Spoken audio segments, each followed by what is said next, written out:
Welcome. 2020 International Forum for One Korea.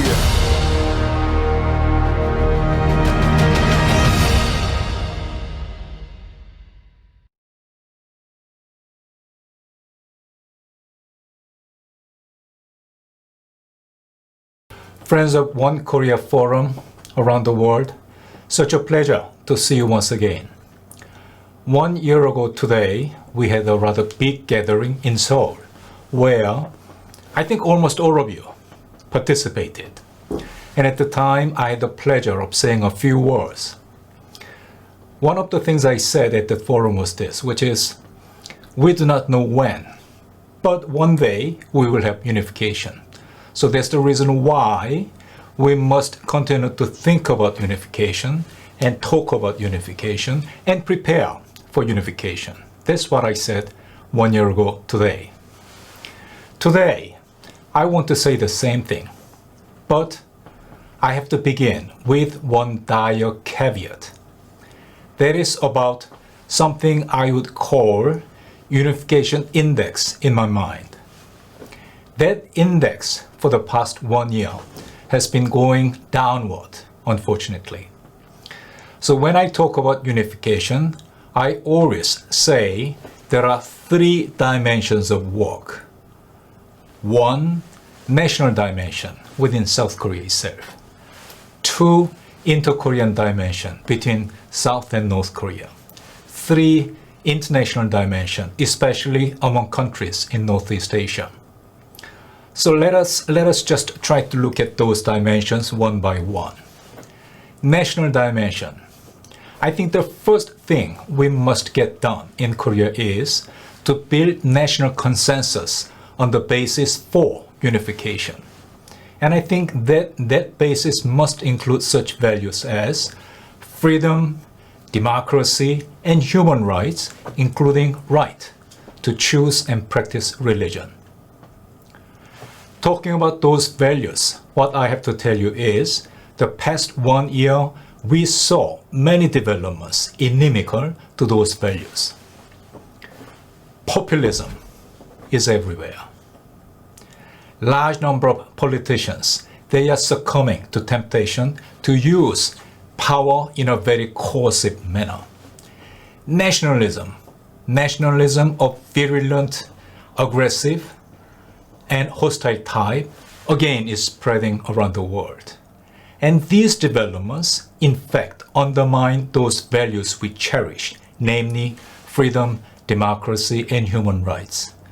And thus, in fact, it is undermining the basis for unification.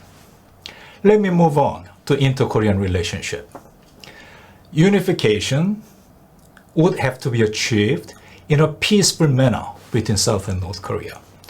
If it is to be achieved in a peaceful manner, it in fact should be based upon respect and good faith between South and North Korea. So I just look upon my own government, Moon government. I don't think there is any shortage of respect and good faith from the South Korean government to North Korea. Unfortunately, North Korea is not reciprocating it. If anything, it continues to threaten South Korea with military provocations. It continues to pillory South Korea with contempt. Last June, it even bombed and destroyed inter-Korean liaison office, which in my mind was a symbol of exchange and communication between South and North Korea. I was just watching the scene of bombing and explosion of inter-Korean liaison office. If anything, it tells a story of frustration on the part of North Korea.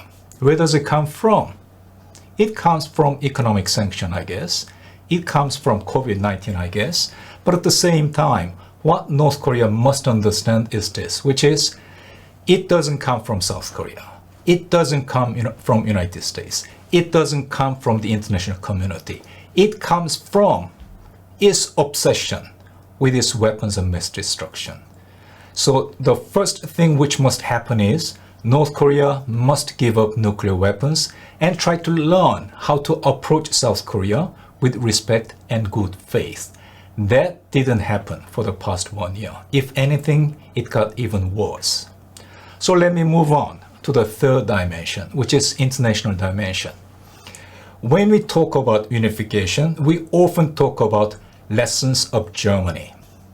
And if there is very important one lesson to learn from German unification is international dimension.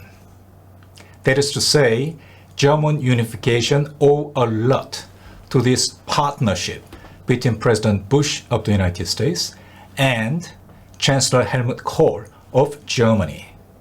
It's an illusion to think that that would have been possible without this partnership and without this common understanding among all the important nations related with German unification.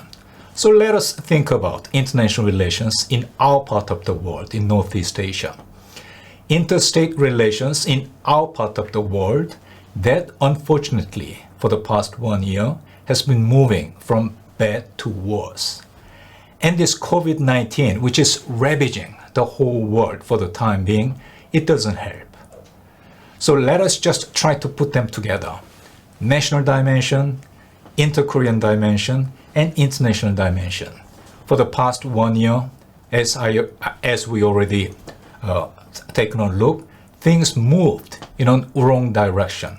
So that is the reason why I said, well, let's just try to be fair. Things have moved in the wrong direction for the past 1 year at all those important dimensions and levels. Am I worried? Yes, I am. But at the same time, it doesn't stop me from believing one day we will have unification. So that is the reason why I tell you we must keep on thinking about unification, talking about unification, and taking action to prepare for unification. That's what we have been doing all the time. That's what we will have to do for the coming 1 year. And next year, let me hope that all of us will be able to get together, well, not online, but offline for another big gathering among us and try to compare our notes. So until then, take care, be safe, and God bless you all. Thank you so much.